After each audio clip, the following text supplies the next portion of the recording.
ये आकाशवाणी है। अब आप कनकलता से समाचार सुनिए। भारतीय अंतरिक्ष अनुसंधान संगठन इसरो ने अत्याधुनिक भू पर्यवेक्षी उपग्रह कार्टोसैट 3 का आज सफल प्रक्षेपण किया।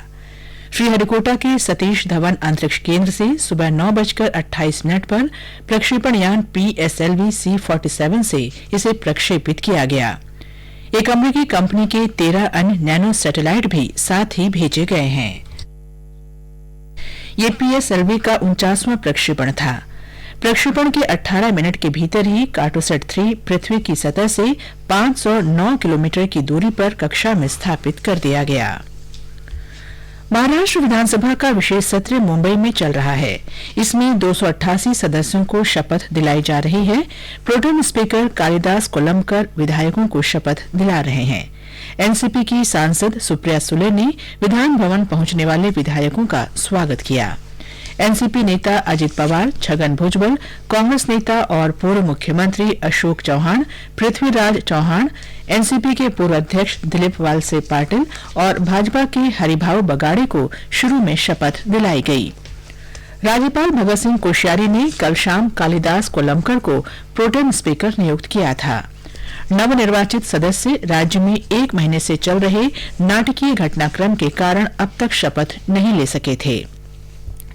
कल उच्चतम न्यायालय ने राज्यपाल से प्रोटेम स्पीकर नियुक्त करने तथा बुधवार शाम 5 बजे तक सभी निर्वाचित सदस्यों को शपथ दिलाने को कहा था। उद्धव ठाकरे कल शाम मुंबई में दादर के शिवाजी पार्क में महाराष्ट्र के मुख्यमंत्री के रूप में शपथ लेंगे। प्रधानमंत्री नरेंद्र मोदी ने कहा है कि देश में पिछले 5 वर्ष के दौरान बड़े बदलाव हुए हैं और ये विकास पथ पर आगे बढ़ा है। कल शाम नई दिल्ली में एक निजी टेलीविजन चैनल के सम्मेलन में प्रधानमंत्री ने कहा कि दशकों से चली आ रही समस्याओं का समाधान किया गया है। विदेश मंत्री एस जयशंकर ने कहा है कि आतंकवाद अंतर्राष्ट्रीय शांति और सुरक्षा के लिए सबसे बड़ी चुनौती बना हुआ है। कल एक कार्यक्रम में उन्होंने कहा कि लोकतंत्र और मानवाधिकार समर्थकों को आतंकवाद से निपटने के लिए एकजुट होना होगा। भारतीय संविधान का उल्लेख करते हुए विदेश मंत्री ने कहा कि ये नियमों, अनुच्छेदों और धाराओं का संकलन मात्र नहीं है, बल्कि लोगों की आकांक्षाओं का प्रतीक है। आवास और शहरी विकास मंत्री हरदीप सिंह पुरी ने राष्ट्रीय राजधानी क्षेत्र दिल्ली अनधिकृत कॉलोनी निवासी संपत्ति अधिकार मान्यता विधेयक 2019 कल लोकसभा में पेश किया। विधेयक में दिल्ली की अनधिकृत कॉलोनियों में रहने वाले लगभग 40 लाख लोगों को मालिकाना हक प्रदान करने का कानूनी प्रावधान किया गया है। झारखंड में विधानसभा चुनाव के तीसरे चरण के नामांकन पत्रों की जांच के दौरान 59 नामांकन पत्र निरस्त किए गए। अब 314 उम्मीदवार मैदान में हैं। इस चरण में कुल 373 उम्मीदवारों ने नामांकन पत्र दाखिल किए थे। उम्मीदवार कल तक अपने नाम वापस ले सकेंगे। इंदौर के देवी अहिल्या विश्वविद्यालय को राष्ट्रीय मूल्यांकन परिषद ने A+ ग्रेड प्रदान किया है। ये मध्य प्रदेश का पहला विश्वविद्यालय है जिसे A+ ग्रेड दिया गया है। उच्चतर अध्ययन केंद्र के रूप में अब विश्वविद्यालय को कई अन्य सुविधाएं मिल सकेंगी। विश्वविद्यालय अब पत्राचार पाठ्यक्रम संचालित कर सकेगा।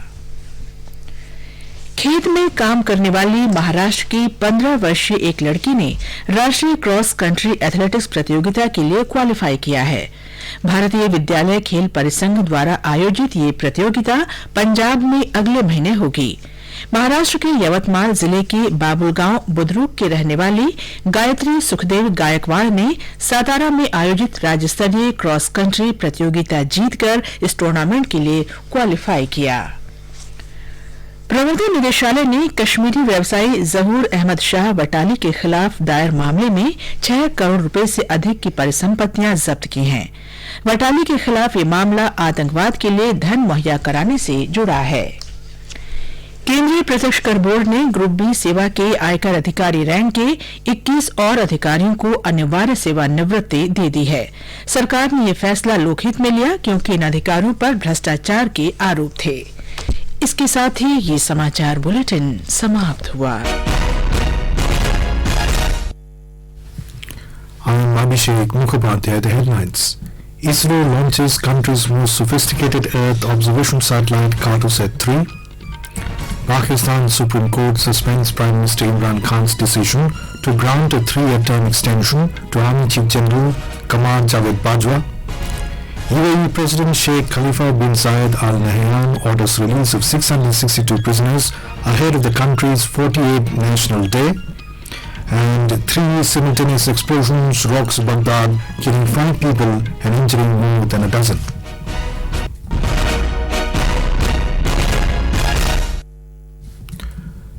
The National Space Agency ISRO today launched India's most sophisticated Earth observation satellite, Cartosat-3, this morning. ISRO has said the third generation agile and advanced satellite was carried by PSLV C-47 along with 13 other nano-satellites belonging to a US firm at 9:28 hours. It was ignited from the second launch pad of the Satish Dhawan Space Center at Sriharikota in Andhra Pradesh, some 90 kilometers off Chennai.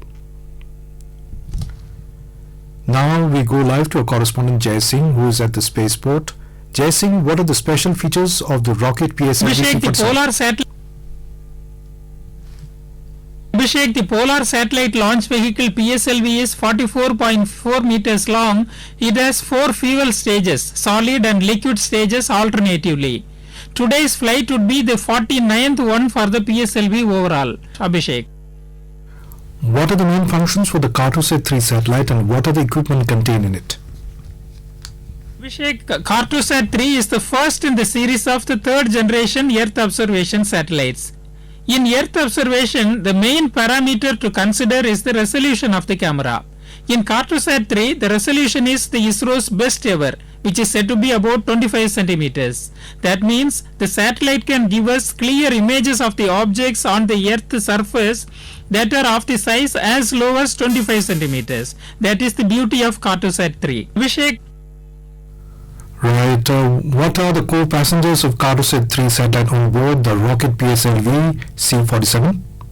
13 nano satellites ride piggybacks on the rocket. They belong to a US customer organization. 12 of the nano satellites called Flock 4P are meant for Earth observation and the other known as mesh bed in effect serves as a communication test bed. Abhishek. Well, Jason, thanks for the information about today's launch mission from Sriharikota. Now let's hear what ISRO Chairman Dr. K. Sivan had to say after the launch. I am extremely happy to declare that PSLV C-47 precisely injected Cartosat-3 and 13 customer satellites successfully in the desired orbit of 509 km.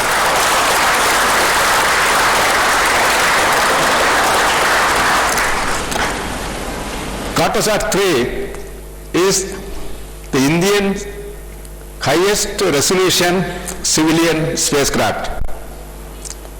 It is also a most complex and advanced Earth observation satellite ISRO has built so far. I must congratulate and compliment the satellite team over the entire ISRO for building and launching such a wonderful satellite.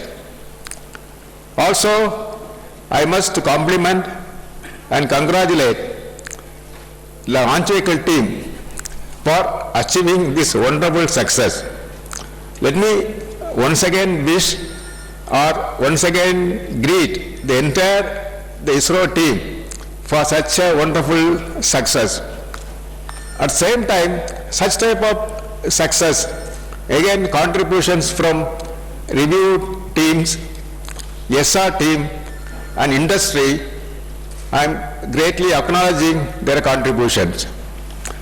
My dear friends, having achieved such a wonderful mission, you may be asking, what next? Our job is very, very simple. We are having 13 missions up to March. These 13 missions comprises of the 6 launch vehicle missions and 7 satellite missions we are targeting before March. Our hands are full. As usual, the team ISRO will raise the occasion and meet the challenges and requirement and make every mission a grand success. Thank you. Jai Hind.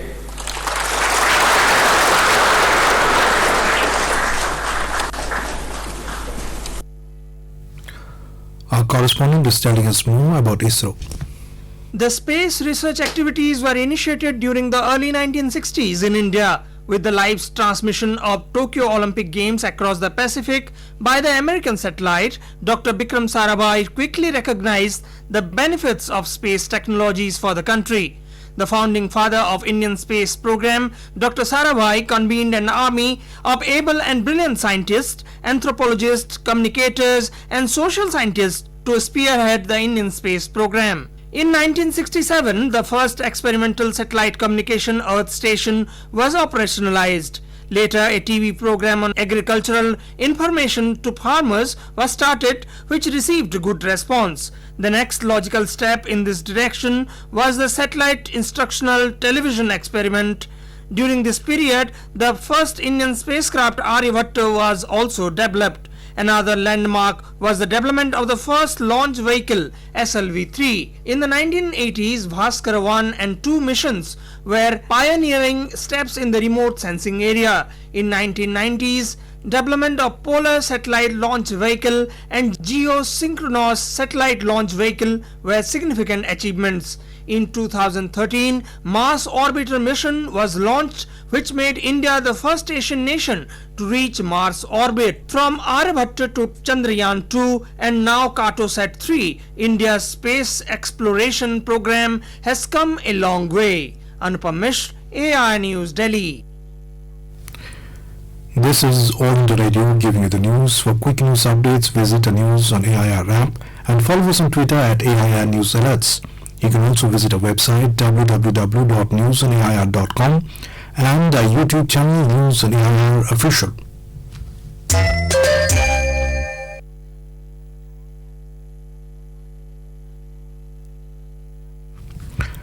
You are listening to a program Prime Meridian, where we bring you news from across the globe. Prime Minister Narendra Modi has said that India has witnessed a transformation in the last 5 years and has moved forward.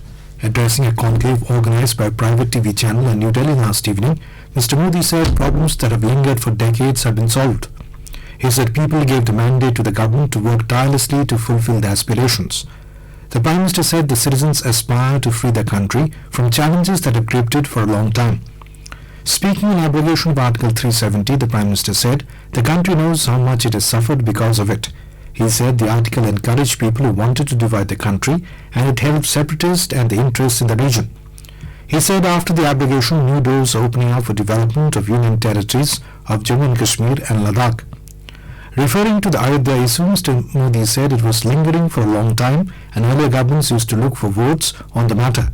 Mr. Modi said the issue of Triple Talaq too was stretched too long on vote bank politics. 3 तलाक का विषय भी इतने दशकों तक ऐसे ही नहीं खींचा गया. इस विषय को भी जितना खींच सकते थे खींचा गया और वही डर का आर्टिफिशियल लॉजिक दिखाया करा. इसी तरह गरीबों को आरक्षण के विषय में भी हमेशा एक भ्रम पैदा किया गया. वोट बैंक की राजनीति करने वालों ने कभी किसी को झूठे दिलासे देकर उकसाया तो किसी को डराकर अपना मतलब निकाल लिया. ऐसा आखिर कब तक चलता रहता. चाहे आर्टिकल 370 हो, अयोध्या हो, 3 तलाक हो या गरीबों को आरक्षण. देश ने ऐसे फैसले लिए, पुरानी चुनौतियों का सामना किया और अब आगे बढ़ चला है. और ऐसा नहीं है कि देश विरोधी ताकतों ने लोगों को भड़काने के, अलगाव बढ़ाने के, उकसाने के प्रयास नहीं किए. सब कुछ कोशिशें हुई है, प्रयास हुए, लेकिन जनता ने ही उन्हें विफल कर दिया. The Prime Minister also spoke of several initiatives of the government like GST, Mission Indradhanush, Jal Jeevan Mission and Housing for All.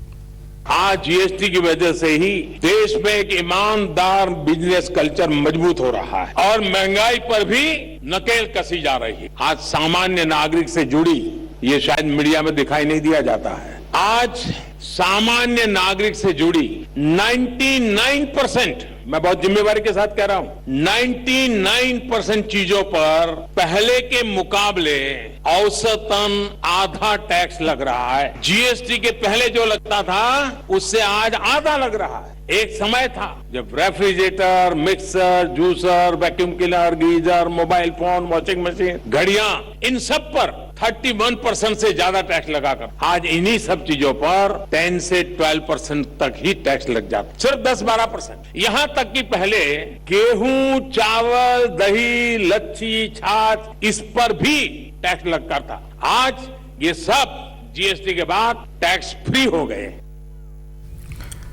U.S. Secretary of State Mike Pompeo has said that Indian-American Anil Raj was killed in a terrorist attack in Kabul on 24th November. At a news conference in Washington yesterday, he confirmed that a United States citizen Anil Raj of California was killed in a terrorist attack on a UN vehicle in Kabul. There were 5 other civilians who were injured, including staff. While condemning the dastardly act, he said, attacks targeting UN personnel working to help the Afghan people are unconscionable. To mark the 70th anniversary of the adoption of the Indian Constitution, Indian Embassy in Abu Dhabi and the Indian Consulate in Dubai has organized special programs. The Indian experts and the students had gathered in large numbers to mark the occasion both at Abu Dhabi and Dubai. At the Indian Embassy in Abu Dhabi, Smita Pant, the Deputy Chief of the Mission, read the preamble and highlighted the salient features of the Indian Constitution to the students and the expat community who had gathered to mark the occasion. At the Dubai Consulate, Consul General Vipul, along with hundreds of Indian expats, read the preamble aloud. The Consul General spoke of the strength and inclusive character of the Indian Constitution. He also highlighted excerpts of the speech from Prime Minister Modi's address at the joint sitting of the Parliament today. Later, a quiz on the subject was organized for the expats and the winners were given a copy of the Indian Constitution. A special talk on the rights and duties enshrined in the Constitution for the Indian citizens was also organized. A short documentary on the making of the Constitution was also shown to the Indian diaspora gathered on the occasion. In Sri Lanka, India's Constitution Day was marked by several programs organized by the Indian High Commission in Colombo and consulates in Jaffna, Hambantota and Kandy. High Commissioner Taranjit Singh Sandhu inaugurated a photo exhibition on making of the Indian Constitution at Swami Vivekanand Cultural Centre in Colombo. Speaking on the occasion, Deputy High Commissioner Vinod K. Jacob highlighted the importance of the Constitution Day and elaborated on the constitution-making process and its adoption. Our correspondent reports that the exhibition showcases rare photographs of the making of the Indian Constitution, meeting of its first Constituent Assembly and the members including B.R. Ambedkar. Similar programs organized by the Consulate Generals at Jaffna, Hambantota and Kandy. In Jaffna, Consul General Balachandran spoke on the salient features of the Constitution. This was followed by a reading of the preamble and the fundamental duties enshrined in the Constitution. Chairman of the Northern Provincial Council, C.V.K. Shivagnanam, inaugurated a photo exhibition and also addressed the gathering as the chief guest.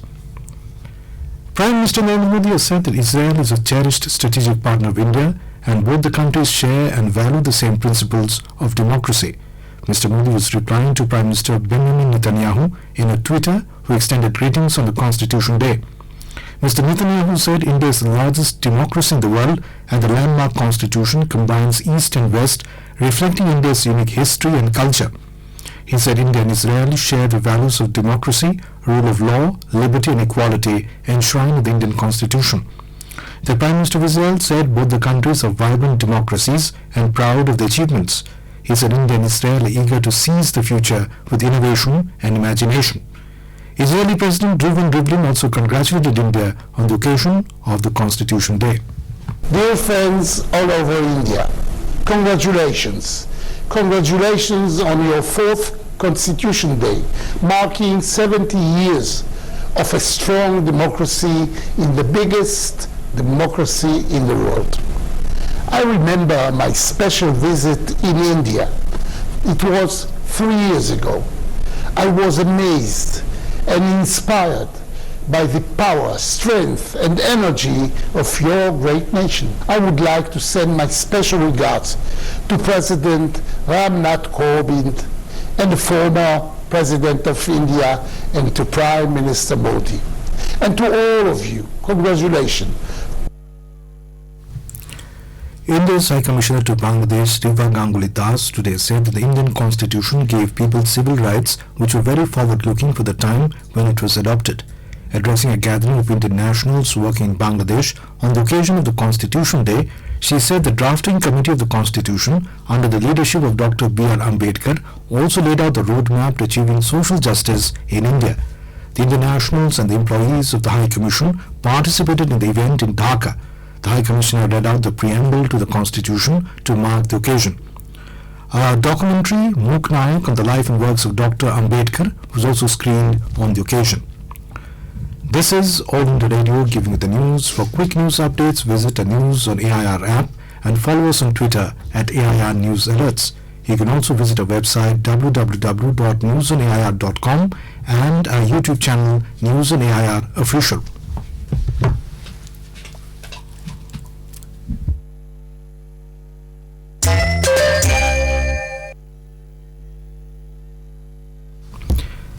You are listening to a program Prime Meridian, where we bring you news from across the globe.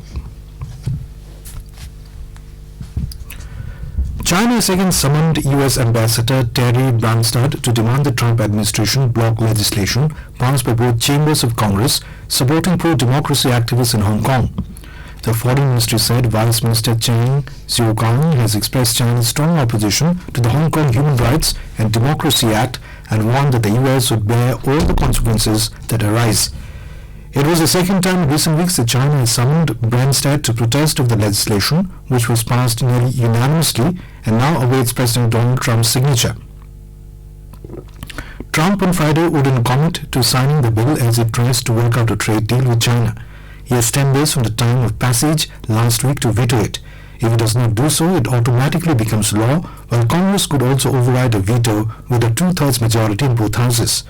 The bill authorizes sanctions on Chinese and Hong Kong officials involved in human rights abuses and would mandate the State Department to annually review the special autonomous status that the U.S. grants Hong Kong on trade.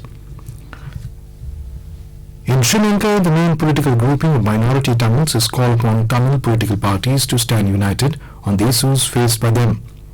Tamil National Alliance TNA MP M. Sumanithiran called upon these parties not to attempt to divide the Tamil community and join the alliance. He said TNA is the main Tamil political alliance in the country, so other parties must come under his wings to fight for the rights of Tamils. The MP also said that the TNA is prepared to have talks with President Gotabaya Rajapaksa. Meanwhile, Sri Lanka's People's Party SLPP has said Sinhalese Buddhists united at the last presidential election and defeated racism. SLPP MP Lakshman Yapa Abhevardhana urged Tamils and Muslims in the country to support the party to defeat racism.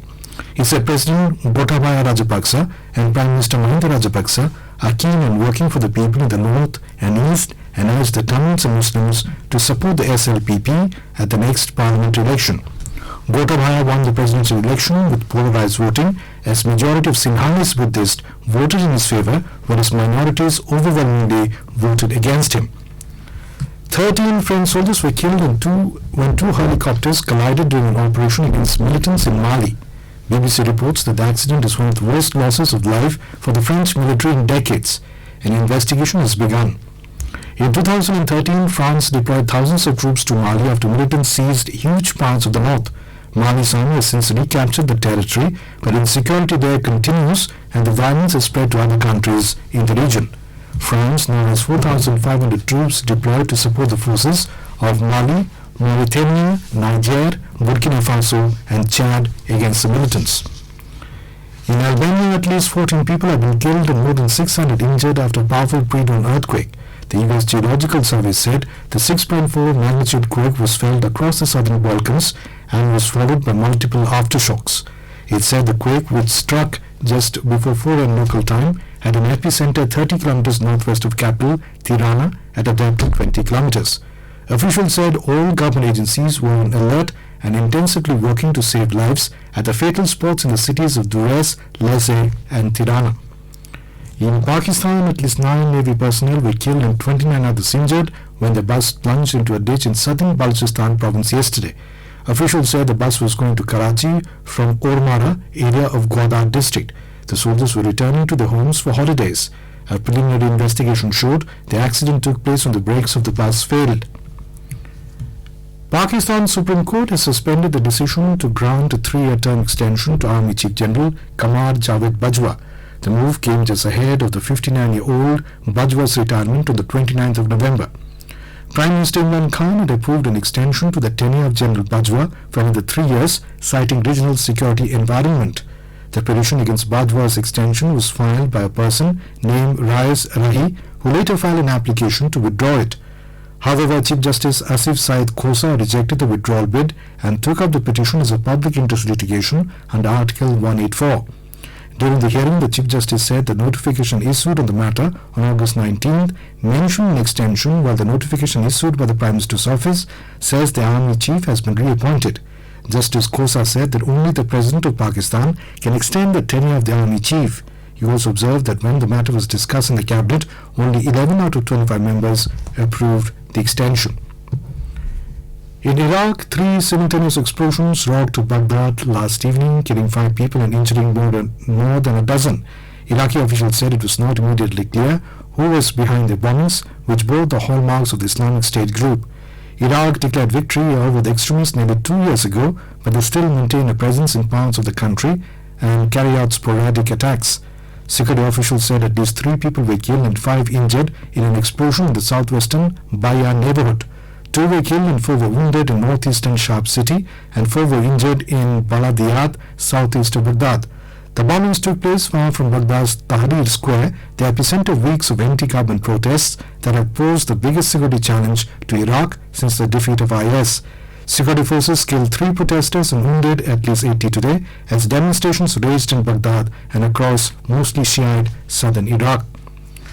UAE President Sheikh Khalifa bin Zayed Al Nahyan has ordered the release of 662 prisoners serving various sentences ahead of the UAE's 48th National Day. The Emirates news agency reported that Sheikh Khalifa has also pledged to settle the financial obligations of the released prisoners. It said the nationalities of the prisoners to be released are yet to be known. It added the UAE president is desirous to give the prisoners a chance to start a new life and alleviate the sufferings of the families. The UAE National Day is celebrated on the 2nd of December every year. It marks the unification of the 7 Emirates to form the United Arab Emirates. This is All India Radio giving you the news. For quick news updates, visit the News on AIR app and follow us on Twitter at AIR News Alerts.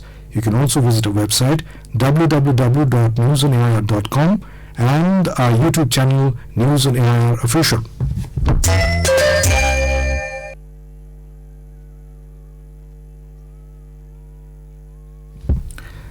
You are listening to a program Prime Meridian, where we bring you news from across the globe. India's biggest film festival, IFFI 2019, the Golden Jubilee of India's International Film Festival. Join us on All India Radio News for all about IFFI at 50.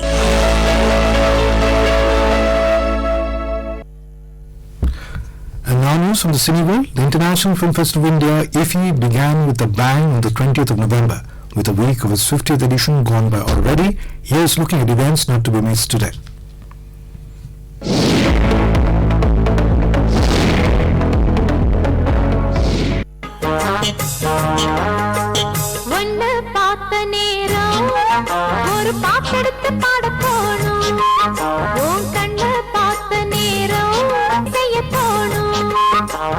मुंतज़मीन ने आखिर में बेहतरीन चीजें रखी हैं। आज कला academy में मौसीकार इलैयाराजा लोगों को मशहूर करेंगे। कल इख्तितामी तकरीब में उन्हें लेजेंड ऑफ इंडियन सिनेमा के खुसूसी अवार्ड से नवाजा जाएगा। बंगाली अदाकार प्रोसेनजीत चटर्जी और बॉलीवुड की कोरियोग्राफर डायरेक्टर फराह खान की पेशकश के दौरान भी बड़ी तादाद में लोगों के आने की तवक्को है।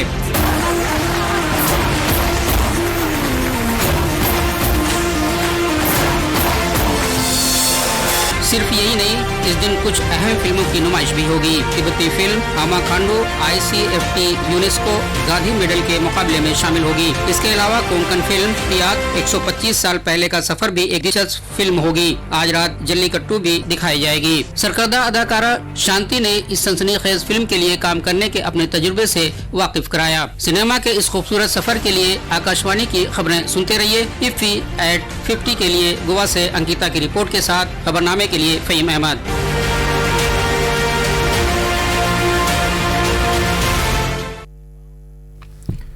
It was one of the in-conversation sessions which saw participation of John Bailey, the chairman of the international jury of the 50th International Film Festival of India, IFFI, and his wife, and an eminent film editor, Carol Littleton. The session was an eye-opener for the audience who got insights on cinematography and editing. More in this report. It was a distinct in-conversation session with John Bailey, eminent cinematographer and chairman of international jury for this year's IFFI, and editor Carol Littleton. The duo came up with clips of the selected films to inform about the nitty-gritties about editing and cinematography. The clips of the movies include The Accidental Tourist, Silverado, and In the Line of Fire. Later talking to AIR about this year's IFFI, he said there were a range of films and the awards will reflect the wide diversity of genre of films. Giving a piece of advice to youth who want to be associated with filmmaking, Bailey stressed that from the beginning of one's career, whether he or she is a production designer, editor, cinematographer, the person should work on films that are important, which have good characters and have dramatic relationships. He said, one who wants to become a professional should not just look for a job and take up insignificant projects. Kunal Shinde, AIR News, Panji, Goa. India's biggest film festival, IFFI 2019, the Golden Jubilee of India's International Film Festival. Join us on All India Radio News for all about IFFI at 50.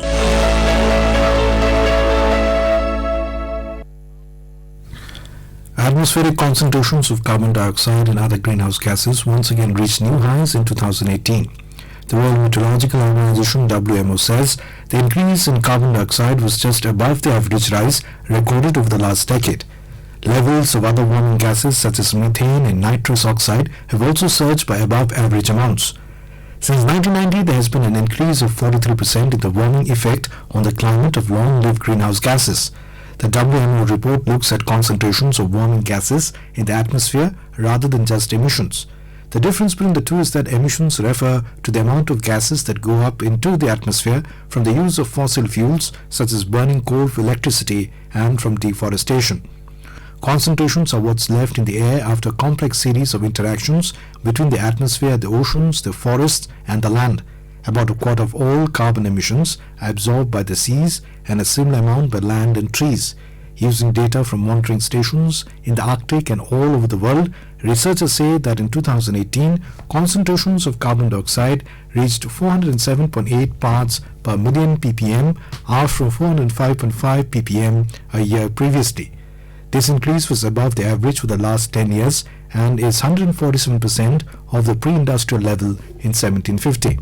The WMO also records concentrations of other warming gases, including methane and nitrous oxide. About 40% of the methane emitted into the air comes from natural sources such as wetlands, with 60% from human activities including cattle farming, rice cultivation and landfill dumps. Methane is now at 259% of the pre-industrial level, and the increase seen of the past year was higher than both the previous annual rate and the average over the past 10 years. Nitrous oxide is emitted from natural and human sources, including from the oceans and from fertilizer use in farming. According to the WMO, it is now at 123% of the levels that existed in 1750. Last year's increase in concentrations of the gas, which can also harm the ozone layer, was bigger than the previous 12 months and higher than the average of the past decade. What concerns scientists is the overall warming impact of all these increasing concentrations. Known as total radioactive forcing, this effect has increased by 43% since 1990 and is not showing any indication of stopping. The Sumatran Rhino is now officially extinct in Malaysia with the death of the last known specimen. Officials confirmed that the 25-year-old female named Iman died last Saturday on the island of Borneo. She had cancer. Malaysia's last male Sumatran Rhino died in May this year. The Sumatran Rhino once roamed across Asia but has now almost disappeared from the wild, with fewer than 100 animals believed to exist. The species is now critically endangered. Sumatran rhinos have been hard hit by poaching and habitat loss, but the biggest threat facing the species today is the fragmented nature of the populations. Efforts to breed the species in Malaysia have so far failed. The United Nations have said that countries will have to increase their carbon cutting ambitions fivefold if the world is to avoid warming by more than 1.5 degrees Celsius. The annual emissions gap report shows that even if all the current promises are met, the world will warm by more than double that amount by 2100. Richer countries have failed to cut emissions quickly enough, the authors say. 15 of the 28 wealthiest nations have no timeline for a net zero target. Hot on the heels of the World Meteorological Organization's report on greenhouse gas concentrations, the UN Environment Programme UNEP has published its regular snapshot of how the world is doing in cutting levels of these pollutants.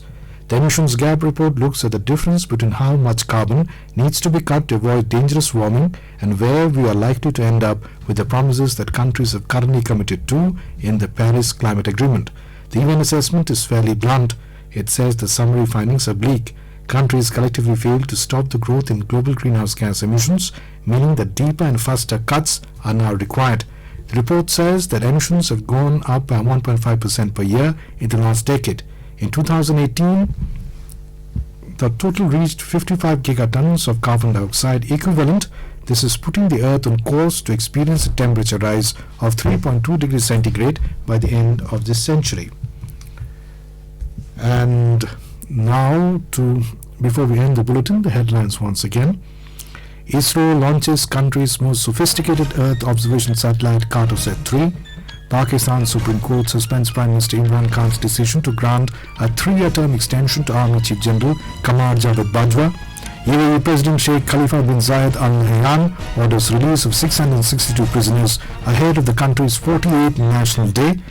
And 3 simultaneous explosions rocks Baghdad, killing 5 people and injuring more than a dozen. Stay tuned to our YouTube channel for more updates from across the world.